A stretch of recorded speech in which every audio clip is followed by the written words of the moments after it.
Hello class 8. Today we are going to study chapter number 7, understanding marginalization.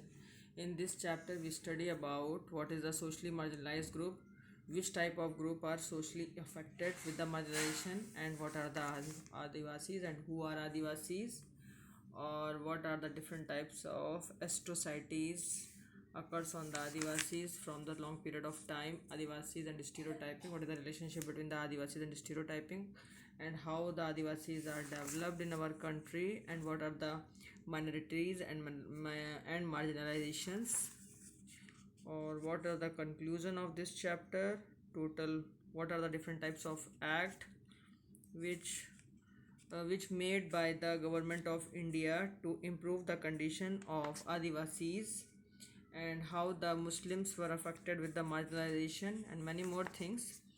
So let me discuss uh, what does it mean to be socially marginalized. Marginalized is to be forced to occupy the sides or fringes and does not be as the center of things. This is something that some of you that have probably experienced in the classroom or playground. uh, in the social environment, to groups of peoples or communities, we see that it may have the experience of being excluded. This their marginalization can be because they speak a different language, they follow different customs, or they belong to a different religious group from the majority or community. They may also feel marginalized because they are poor, considered to be of low social status, and viewed as being less human than others. Sometimes marginalized groups are viewed with hostility and fear. This sense of difference and exclusion leads to communities not having access to resources and opportunities, and in their inability to assert their rights. They experience a sense of disadvantage and powerlessness vis-a-vis more powerful and dominant sections of society who own land, are wealthy, better educated, and politically powerful. Thus, marginalization is seldom experienced in one sphere. Economic, social, cultural, and political factors work together to make certain groups in society feel marginalized. बच्चों, यहाँ पर हम marginalisation की बात कर रहे हैं। सामाजिक रूप से मार्जिनाइजेशन का मतलब ये होता है कि कोई भी एक पर्टिकुलर ग्रुप जिसको किसी भी टाइप की सुविधा से एक पर्टिकुलर एरिया में रहने से वंचित किया जाए, उसको वहाँ पर रहने ना दिया जाए। दूसरी बात है, उसको सेंटर ऑफ थिंग से दूर रखा जाए। यानी कि हमारे ही समाज में कुछ ऐसे ग्रुप्स हैं जिनको पिछड़ा कहा जाता है, और जो लोग समाज की मुख्य धारा से नहीं जुड़ पाते वो मार्जिनलाइज ग्रुप कहलाते हैं।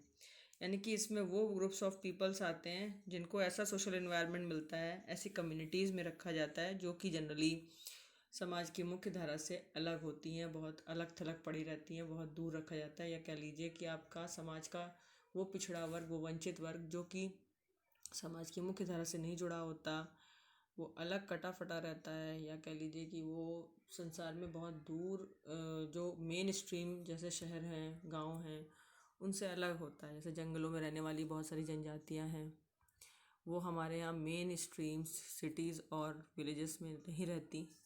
उनका अलग कस्टम कल्चर होता है, रिलीजियस बैकग्राउंड होता है, उनकी अलग सोसाइटी होती है। तो वो कम्युनिटी हमारी मेजॉरिटी कम्युनिटी से बिल्कुल अलग रहती है।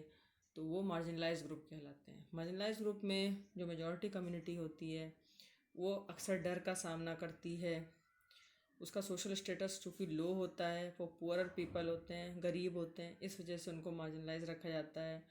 उनको समाज में और दूसरी सुविधाएं जो सभी लोगों को बराबर रूप से मिलनी चाहिए वो उन्हें नहीं मिल पाती हैं।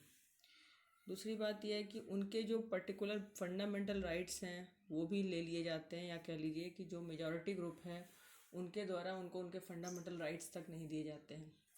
कभी कभी ये समाज में स्थिति पहुंच जाती है कि इन लोगों को वो जो सुअवसर मिलना चाहिए जिससे कि वो अपने आप को आगे बढ़ा सकें, वो अवसर उन्हें नहीं दिए जाते।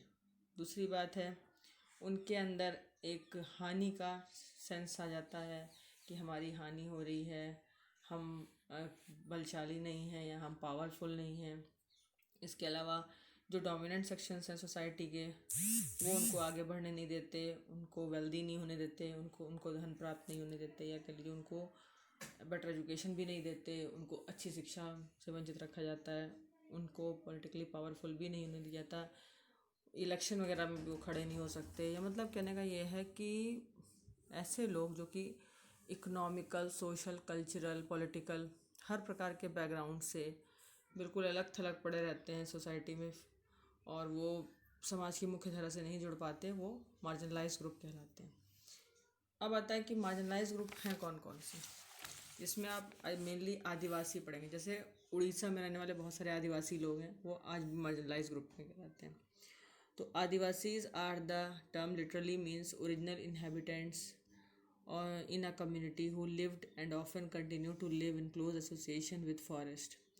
जंगल में रहने वाले अक्सर वो लोग जो जंगल से जुड़े हुए हैं, जिनका जन्म भी जंगल में हुआ है और जंगल में ही वो पले बड़े हैं, और ओरिजिनली उनके पूर्वज भी जंगल में ही रहते थे। वहीं पर उन्होंने अपने खेती वगैरह करी, वहीं बस्तियां बसाई, वहीं पशुपालन वगैरह भी किया, वहीं से सामान को कलेक्ट करके उन्होंने बेचा, वहीं से सामान इत्यादि या खेती इत्यादि अपने खाद्यान्न की चीज़ें उगाई। और उस बेसिकली देखें तो उनका जीवन किस पर डिपेंड है, उनका जीवन फॉरेस्ट से मिलने वाली हर चीज़ पर डिपेंड है। जैसे जंगलों से लकड़ियाँ काट के लाते हैं, वहीं पर जो साग सब्जी उगाते हैं उसी को खाते हैं, वहीं जंगलों को काट के साफ एरिया कर उन्होंने वहाँ पर एग्रीकल्चर किया। वहाँ पर जैसे उनको जंगल से कुछ औषधियाँ मिल जाती हैं, मेडिसिन्स मिल जाती हैं, हनी बी के छत्ते से उनको शहद मिल जाता है। तो ये सब चीज़ें इन पर वो डिपेंड होती है, उनकी पूरी लाइफ स्टाइल कह सकते हैं, पूरा उनकी जो अर्निंग लाइवलीहुड है, वो अर्निंग पूरी उनकी कमाई जो है वो इन्हीं चीज़ों से आती है। तो ये ओरिजिनल इनहेबिटेंट्स जो मूल रूप से जंगलों के रहने वाले हैं, उनको आदिवासी बोलते हैं। अब आदिवासी मेनली आपको किस एरिया में मिलेंगे? हमारे इंडिया में मेनली आदिवासी का एरिया जो है जमशेदपुर है, राउरकेला, बोकारो, भिलाई, झारखंड, छत्तीसगढ़, मध्य प्रदेश, आंध्र प्रदेश, राजस्थान, महाराष्ट्र, गुजरात, बंगाल, असम, मणिपुर, मेघालय, मिजोरम, नागालैंड और त्रिपुरा है इन सब में। और स्पेशली इसमें उड़ीसा का नाम आता है। उड़ीसा एक अकेला स्टेट है जिसमें लगभग 60% से ज़्यादा डिफरेंट ट्राइबल ग्रुप्स हैं, और आदिवासी सोसाइटियाँ यहाँ पर जो है बहुत पुराने समय से रह रही हैं, जो कि इनकी कई पीढ़ियाँ यहाँ बीती हैं, हायरकियल बेसिस पर रहती हैं। और यहाँ पर आदिवासियों में भी जो रूढ़िवादी लोग हैं वो आज भी पाए जाते हैं, जो कि जाति वर्ण के आधार पर, जब राजा लोग हुआ करते थे पहले, तो वो जाति वर्ण के आधार पर लोगों को बांटते थे ब्राह्मण, क्षत्रिय, वैश्य, शूद्रों में। इन जातियों से ये काफ़ी अलग जनजातियाँ हुआ करती थी। जो शूद्रों की जनजाति थी वो अक्सर आदिवासियों में बिलोंग की जाती थी, और ये मेनली जंगलों में रहते थे। Adivasi practice a range of tribal religions. आदिवासी जो है इनका अपना जनजाति समाज का अपना धर्म होता है, इनके अपने कस्टम और रिचुअल्स होते हैं।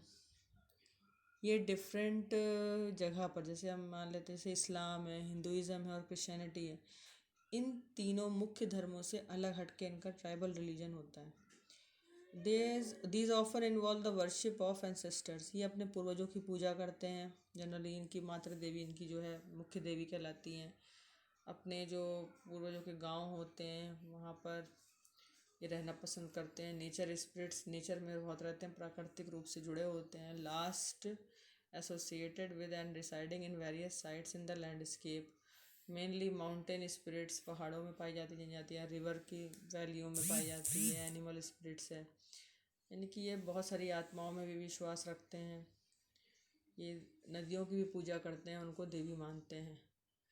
So the village spirits are often worshipped at specific sacred groves within the village boundary। जो विलेज गांव में जो इनकी अपनी आस्था है, तो गांव में जो जहाँ ट्राइबल गांव होते हैं वहाँ पर ये अपने जो देवी देवता हैं उनकी बहुत पूजा करते हैं, और उनके नाम से इनके अपने पूर्वज होते हैं, और उनकी वो पीढ़ी दर पीढ़ी पूजा करते हैं।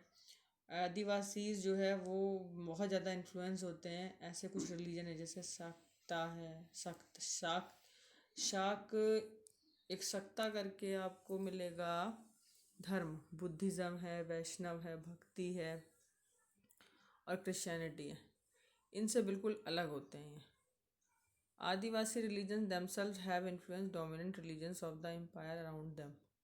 आदिवासियों के धर्म ने बहुत बार जो डोमिनेंट धर्म हैं, जो डोमिनेंट हमारे पूरे देश में पाए जाने वाले जो धर्म हैं, जैसे मुग़ल थे, क्रिश्चियंस थे, और वैष्णव है, बुद्धिज़्म है, इनको बहुत ज़्यादा प्रभावित भी किया है। जैसे जगन्नाथ कल्ट ऑफ उड़ीसा, जैसे उड़ीसा में जगन्नाथ जी का मंदिर है। शक्ति तांत्रिक शक्ति और तांत्रिक ट्रेडिशन हमारा बंगाल और असम में माना जाता है कि बंगाल और असम में तांत्रिक तांत्रिक प्रक्रिया बहुत चलती है।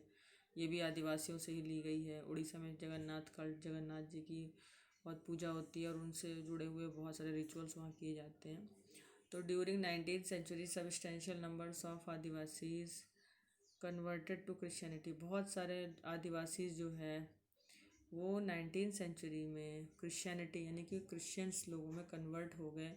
क्योंकि क्रिश्चियन लोग क्या करते थे कि उनके पास, जैसे आदिवासी बहुत गरीब होते हैं, उनके पास ज़मीन जायदाद नहीं होती, तो उनको ज़मीनें प्रोवाइड कराते हैं, किसानों को खेती प्रोवाइड कराते हैं, जिससे कि वो उनको दान स्वरूप देके उनसे कहते हैं कि हमारा ईसाई धर्म अपना लो, और वो अपना भी लेते हैं। जिससे कि मॉडर्न आदिवासी जो है वो अब मैक्सिमम, पहले आदिवासी था लेकिन अब क्रिश्चियन हो चुका है। आदिवासी हैव देयर ओन लैंग्वेज, आदिवासियों की अपनी अलग लैंग्वेज होती है जिसमें, और वो जो उनकी लैंग्वेज होती है आदिवासियों की, वो हमारी ट्रेडिशनल लैंग्वेज संस्कृत हिंदी से बिल्कुल अलग होती है। और ये this are often deeply influence the formulation of mainstreams. Mainly ये जो है बहुत सारे मेन स्ट्रीम्स से बहुत अफेक्टेड है। Indian languages like Bengali, Santhali has a largest number of speakers and has a significant body of publications including magazines on the internet और in e-zines, यानी कि बहुत सारी मैगजीन्स और इंटरनेट पे भी आपको देखने को मिल जाता होगा। मार्जिनलाइजेशन ग्रुप्स हैं जो कि मेन स्ट्रीम से, जैसे बंगाली है, संथाली लोग हैं, बिल्कुल लार्जेस्ट नंबर में हैं, जो कि इंटरनेट वगैरह पे इनकी मैगजीन्स वगैरह मिल जाती हैं और ये बहुत स्पेशली काम भी करते हैं। अब आता है कि आदिवासीज एंड स्टीरियोटाइपिंग क्या है। आदिवासीज और स्टीरियोटाइपिंग में ये आता है बच्चों की, हमारे इंडिया में आदिवासी कम्युनिटीज़ जो हैं वो बहुत ज़्यादा रूढ़िवादी भी हैं। रूढ़िवादी का कहने का मतलब है ये बहुत कलरफुल कॉस्ट्यूम्स धारण करते हैं, बहुत ही अजीब सी वेशभूषा होती है, बहुत कलर्ड होती है। हाथ आपने देखा होगा सर पर ये कुछ लगाते हैं जैसा तीली नुमा होता है ना, डांसिंग के थ्रू। तो दूसरी बात यह है कि एग्जॉटिक और प्रिमिटिव और बैकवर्ड, यानी कि इनको बाहर के देश के लोग जब देखते हैं तो इनको बिल्कुल ही प्रिमिटिव और बैकवर्ड समझते हैं। और Adivasi are blamed for their lack of advancement, आदिवासियों को अक्सर उन पर आरोप लगता रहा है कि ये एडवांसमेंट को पसंद नहीं करते और हमेशा उन्हीं रूढ़िवादी आइडियाज़ में वगैरह में खोए रहते। लेकिन अब ये सिनेरियो धीरे धीरे चेंज हो गया, अब आदिवासियों ने भी तरक्की करनी शुरू कर दी है। अब आता है आदिवासी एंड डेवलपमेंट। आदिवासियों ने डेवलपमेंट भी बहुत क्षेत्रों में किया है। कई सारे आदिवासी बहुत सारे बड़े बड़े शहरों में आके सिविलाइज्ड हुए, इंडिया में सेटल हुए, जहाँ पर जैसे मेटल ओर्स लाइक आयरन है, कॉपर, गोल्ड और सिल्वर, गोल्ड, डायमंड, इन सब की खानें होती हैं। इनवैल्यूएबल टिम्बर है, बहुत सारे मेडिसिनल हर्ब हैं, एनिमल प्रोडक्ट्स हैं, वैक्स, लैक, हनी। एनिमल्स में एलिफेंट है और main stay of imperial armies हैं। ये सारे के सारे सब जंगलों से ही आता है। Additional the continuation of life, इसके अलावा जो लाइफ की कंटिन्यूएशन है ये डिपेंड करती है हेविली ऑन फॉरेस्ट, यानी कि जो हमारा जो जीवन है वो मैक्सिमम जंगलों पर डिपेंड है।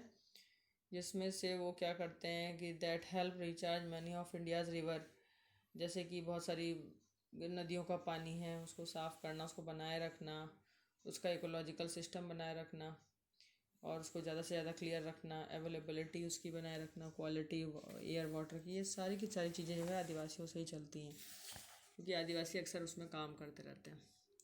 Forest cover the major part of our country, जंगलों ने हमारे देश का बहुत बड़ा एरिया ऑक्यूपाई कर रखा है। 19th सेंचुरी तक आदिवासी जो है उसमें डीपली नॉलेज रखते हैं। आदिवासियों को उसके जंगलों के रास्ते डीपली पता होते हैं, कहाँ पर गुफा है, कहाँ पर कौन सी जगह जाना है, किस जगह पर आपको कौन सा मिनरल मिलेगा, ये सब उनके अंडर कंट्रोल में होता है। और वो एसेसिबिलिटी भी रखते हैं, वहाँ तक पहुँचने की क्षमता भी रखते हैं आदिवासी लोग।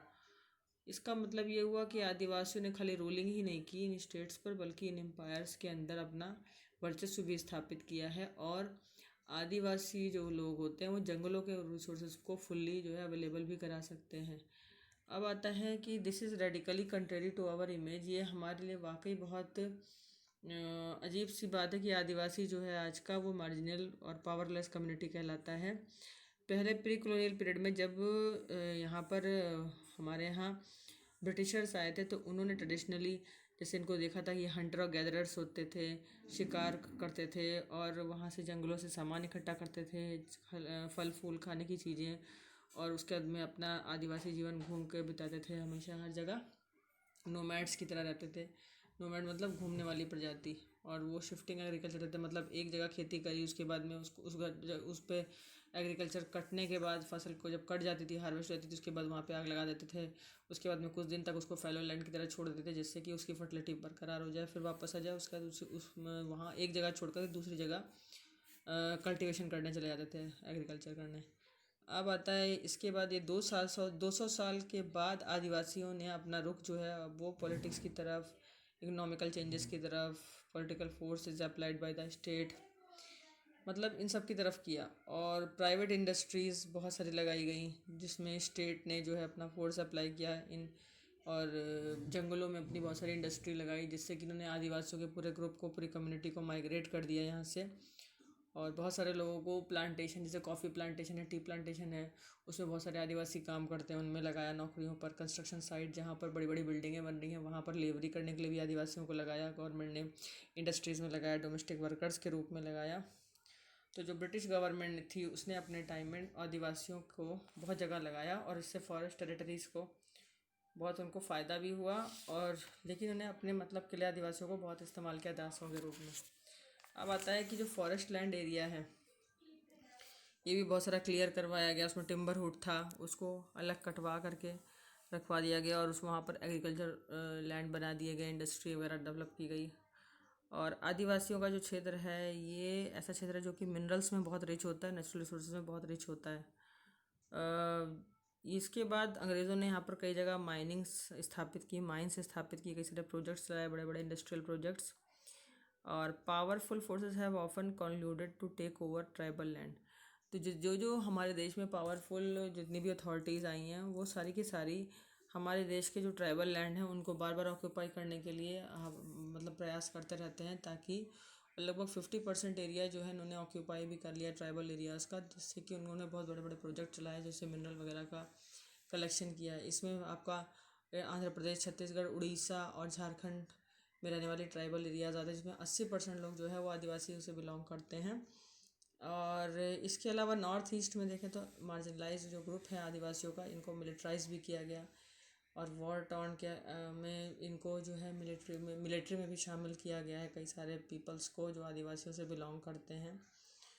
और जिससे कि फॉरेस्ट एरिया में जो भी इंक्रोचमेंट होती है, कोई कहीं बाहर से आता है स्मगलिंग करने के लिए, कोई सामान ले जाता है, किसी जानवर को मार के जाता है, तो उन सब की सुरक्षा भी आदिवासियों से ही कराई जाती है। फॉरेस्ट गार्ड वगैरह भी आदिवासियों के रूप में होते हैं कई सारे। तो इस तरीके से losing their land and access to the forest mean that tribal lose their main sources of livelihood and food. अगर आदिवासी अपना खेत खो देगा या फिर अपना लैंड एरिया खो देगा, फॉरेस्ट खो देगा, इसका मतलब है कि आदिवासी ने अपना खाना वगैरह भी खो दिया है, अपनी अर्निंग खो दी है। तो having gradually lost access to the traditional homeland, उसने अपने पूर्वजों की ज़मीन खो दी। मैनी आदिवासी जो है वो माइग्रेट होकर के सिटी में चले गए वर्क करने के लिए, इंडस्ट्रीज़ वगैरह में गए, लोकल इंडस्ट्रीज़ में गए, जहाँ पर कंस्ट्रक्शन साइट थी, बिल्डिंग बन रही थी, वहाँ चले गए। और इस तरह चलते चलते और इनका जो साइकिल ऑफ पॉवर्टी था, डेप्रीविएशन था, वो घाटे की तरफ चला गया। मतलब जब इन्होंने फॉरेस्ट एरिया को छोड़ दिया, तो उसके बाद इनकी उन्नति कम हो गई। 45% जो ट्राइबल पीपल्स थे रूरल एरियाज़ में गए, और 35% जो पीपल थे ट्राइबल एरियाज़ के, वो अर्बन एरियाज़ में रहने लग गए जाके, और वो पॉवर्टी लाइन से नीचे ही रहते थे। इसलिए इससे क्या हुआ कि इनके स्वास्थ्य में बहुत बड़ी गिरावट आई, और इनकी स्थिति में बहुत ज़्यादा गिरावट आई, और माल नरिश्ड होते थे। मैक्सिमम लोग जो थे इसमें माल नरिश्ड थे, यानी कि अंडर न्यूट्रिशन थे। इनको न्यूट्रिशन यानी कि खाने के लिए अच्छा फूड अवेलेबल नहीं था। बच्चों के लिए लिटरेसी रेट्स बहुत लो थे, क्योंकि ये लोग पढ़ते नहीं थे। पढ़ने के लिए इनके पास ना तो समय था ना ही पैसा था, तो पढ़ाई भी नहीं हो पाती थी, अनएजुकेटेड रह जाते थे। इसलिए आदिवासी को जब लैंड से डिस्प्लेस किया गया एक जगह से, तो उन्होंने अपनी जगह तो खो ही दी, साथ साथ इनकम भी खो दी। इससे उन्होंने अपना रिचुअल, कस्टम्स, ट्रेडिशन ये सब खो दिया, और वे ऑफ लिविंग बीइंग जो है वो भी बदल गया इनका। इन्होंने फार्मिंग वगैरह जो करते थे लोग, इन्होंने अपने घर छोड़ दिए, तो इनका ग्राउंड, टेम्पल, ये सब, वेल, पॉन्ड, ये सब ख़त्म होता चला गया। अब आता है कि जो exist an interconnectedness between the economic and social dimension of the tribal life. इसका मतलब है आपने अब तक पढ़ा कि आप देख सकते हैं कैसे जो जनजाति समाज होता है वो अपने जीवन में सोशली और इकोनॉमिकली कैसे आपस में जुड़ा रहता है। और अगर इनका डिस्ट्रक्शन, इनके फॉरेस्ट से इनको हटा दिया जाता है तो इनका कम्प्लीटली डिस्ट्रक्शन शुरू हो जाता है। नेचुरल डिजास्टर्स वगैरह भी कभी कभी आ जाते हैं, जैसे कि कोई कहीं अर्थक्वेक आ गया, कहीं पर भूकंप आ गया, तो उससे भी ये बहुत लॉस झेलते हैं। अब आता है माइनॉरिटीज़ एंड मार्जिनलाइजेशन। कुछ ऐसी माइनॉरिटीज़ हमारे यहाँ जो कि मार्जिनलाइज्ड हैं आज भी हमारे ग्रुप में। बहुत सारी ऐसी कम्युनिटी हैं जैसे मुस्लिम्स वगैरह हैं। मुस्लिम्स को देखा जाए तो वो बहुत ज़्यादा आज भी डिस्क्रिमिनेटेड हैं, लोगों से अलग थलग रहते हैं, डिसएडवांस्ड ग्रुप है। यानी कि इनको शुरू से ही अपने लोगों ने अपने अपने मतलब के लिए इस्तेमाल किया, लेकिन इनका कभी भी डेवलपमेंट नहीं है। इनका पास issues of power, access to resource and has social and cultural dimension. आप ये देखेंगे the safeguard are needed to protect minority communities against the possibility of being culturally dominated by the majority। मतलब majority of community जो ऐसी थी जो कि dominant है हमारे देश में, जैसे कि जो सवर्ण लोग हैं, ब्राह्मण क्षत्रिय वैश्य, इन्होंने कल्चरली जो है कभी भी इन माइनॉरिटी कम्युनिटीज़ को प्रोटेक्ट करने की कोशिश नहीं की। लेकिन ज़रूरत यही थी कि ये जो माइनॉरिटी कम्युनिटी है हमारे यहाँ, यानी कि आदिवासी लोग हैं, उनको बचाने की ज़रूरत है, जिससे कि इनका कल्चर बचा रहेगा, तो ये मार्जिनलाइज ग्रुप हमारे यहाँ बचा रहेगा और इनके साथ डिस्क्रिमिनेशन ना किया जाए, जिससे कि इनको डिसएडवांटेज ना हो, कोई हानि ना हो। जब हानि नहीं होगी तो ये ग्रुप बचे रहेंगे, इससे इनका सोशल कल्चरल डेवलपमेंट भी होगा। हमारे देश में माइनॉरिटी और मेजॉरिटी की बात कही गई है कम्युनिटी के अंदर, तो सभी के लिए एक क्रूशियल लॉ बनाया गया है और ये दोनों ही ग्रुप, माइनॉरिटी और मेजॉरिटी, अपना क्रूशियल रोल प्ले करते हैं, जिसमें कि वो upholding the law and enforcing fundamental rights. मतलब कि आदिवासियों के जो बेसिक राइट्स हैं, जो मूलभूत उनके जो राइट्स हैं, अधिकार हैं, उनको बचाने की बहुत ज़्यादा ज़रूरत है। और जब इनके मूलभूत अधिकार ही हानिप्रद हो जाते हैं, या कह लीजिए कि उनको उनकी हानि होती है, तो ये मार्जिनलाइज ग्रुप ज़्यादा वायलेटेड हो जाते हैं और ये हमेशा फिर उसका प्रोटेस्ट करते हैं। मुस्लिम एंड मार्जिनलाइजेशन में हम देखते हैं कि 13.4% इंडिया के जो पॉपुलेशन है उसमें मुस्लिम पाए जाते हैं, जो कि मार्जिनलाइज्ड ग्रुप और कम्युनिटी में कंसीडर किया गया है। यानी कि ये ऐसा वर्ग है जो बहुत सालों से वंचित रहा है और इसका इकोनॉमिकल डेवलपमेंट भी नहीं हो पाया है ढंग से। इनको बेसिक रिसोर्सेज से अलग रखा गया, इनका लिटरेसी रेट कम पाया जाता है, इनको पब्लिक एम्प्लॉयमेंट में जगह कम मिलती है। मुस्लिम कम्युनिटी जो है बेसिक कम्युनिटी से दूर रहती है। अब इनके यहाँ थोड़ा सा ये है मुस्लिम्स में कि अगर हम इंडिया के मुस्लिम्स को देखें तो गवर्नमेंट ने 2005 की हाई लेवल कमेटी में ये निर्णय लिया था कि मुस्लिम्स का डेवलपमेंट किया जाएगा। यहाँ पर एक जस्टिस थे राजेंद्र सच्चर, उन्होंने कमेटी में कहा कि सोशल और इकोनॉमिकल एजुकेशनल स्टेटस मुस्लिम का बढ़ाने की ज़रूरत है। इस रिपोर्ट में कम्प्लीटली डिस्कस किया गया है कि जो सोशल, इकोनॉमिकल, एजुकेशनल इंडिकेटर्स होते हैं वो किस तरीके से मुस्लिम कम्युनिटी में बढ़ाए जाएँ, जिससे कि इनको मार्जिनलाइज कम्युनिटी से अलग रख करके ऊपर उठाया जाए। यानी कि शेड्यूल कास्ट और शेड्यूल ट्राइब की तरह ही इनके भी भले की बात की गई। और इसमें रिपोर्ट एक प्रस्तुत की गई है जिसमें कहा गया कि मुस्लिम चिल्ड्रन जो होते हैं उसमें 7 से 16 साल के बच्चे जो मैक्सिमम होते हैं वो अक्सर पढ़ाई लिखाई में तेज़ नहीं होते, और क्योंकि उन्हें पढ़ने लिखने की सुविधा ढंग से नहीं दी जाती। सोशल रिलीजियस कम्युनिटीज़ में इनको पढ़ाया लिखाया जाता है, मतलब इनको जैसे मदरसों में भेजा जाता है, लेकिन इन्हें प्रॉपर स्कूलिंग नहीं दी जाती। ये बात जो है वो आज भी कारगर है। इकोनॉमिक और सोशल मार्जिनाइजेशन जो यानी कि कहीं ना कहीं इकोनॉमिकल, यानी कि सामाजिक रूप से और आर्थिक रूप से, दोनों जगह से ये जो मुस्लिम्स मार्जिनलाइज्ड हैं ये बहुत एक्सपीरियंस किया गया है, और इसीलिए मुस्लिम्स लोगों को माइनॉरिटी शो किया गया हमारे देश में, और मुस्लिम कस्टम्स और प्रैक्टिसेस वगैरह पर ध्यान दिया गया कि ये इन्हें डिस्टिंग करेंगे और इन्हें मेन स्ट्रीम समाज की मुख्य धारा में लाने की कोशिश की जाएगी। मुस्लिम लोगों में आपने देखा होगा बुर्के की प्रथा आज भी इन्वॉल्व है। इनकी महिलाएं बुर्का पहनती हैं, ये लंबी दाढ़ी रखते हैं और फैज़ कहलाते हैं। उसके अलावा मुस्लिम्स को दूर से ही पहचाना जाता है, ये टोपी लगाते हैं वाइट कलर की ऊपर से, तो इनको ये अपने आप को बिल्कुल अलग थलग बना के रखते हैं। तो इससे भी जो अंसारीज वगैरह जैसे हैं उनको पहले ही हमने चैप्टर में पढ़ाया था कि उनको रेंट पे रहते हैं, कि हिंदू कम्युनिटी में जगह नहीं मिली रहने के लिए। और ये सोशली मार्जिनाइजेशन जो होता है लोग मुस्लिम्स का, इससे क्या होता है, ये माइग्रेट होने पर मजबूर हो जाते हैं कि जो जहाँ रहना चाहता है वो वहाँ नहीं रह पाते और अलग सोसाइटी में रहते हैं।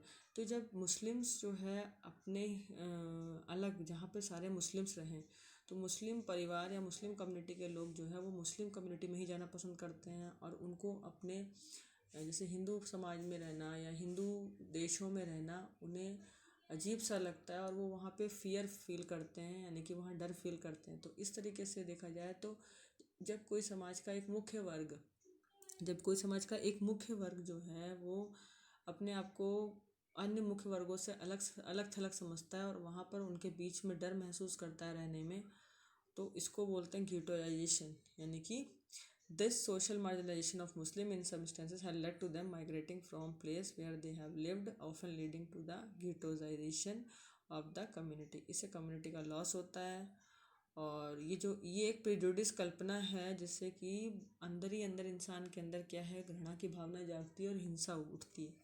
तो मुस्लिम लोगों के अंदर ये बात भावना जाती है कि हमें हिंदू समाज के अंदर या हिंदुस्तान में रहने की पूरी इजाज़त ढंग से नहीं है, स्वतंत्र रूप से रहने की इजाज़त नहीं है। तो ये उनके अंदर जो भावना आ जाती है जिससे कि वो अपनी पुरानी जगह को छोड़ करके दूसरी जगह जाने के लिए मजबूर हो जाते हैं और माइग्रेट करते हैं। तो ये भावना कहलाती है गीटोजाइजेशन ऑफ द कम्युनिटी। से कम्युनिटी का लॉस होता है। हमने पूरे सेशन में पढ़ा कि किस तरीके से आदिवासी और सोशल मार्जिनलाइज ग्रुप जैसे मुस्लिम कम्युनिटी है वो इकोनॉमिकली और सोशनली किस तरीके से अलग है, और दोनों में ही मुस्लिम कम्युनिटी और चाहे आदिवासी दोनों में ही इकोनॉमिकल और सोशल मार्जिनलाइजेशन का अपना आपस में संबंध है। ये एक्सपीरियंस ये भी कहता है कि marginalisation is a complex phenomena, कि मार्जिनलाइजेशन जो है एक बहुत ही जटिल समस्या है, जटिल प्रक्रिया है।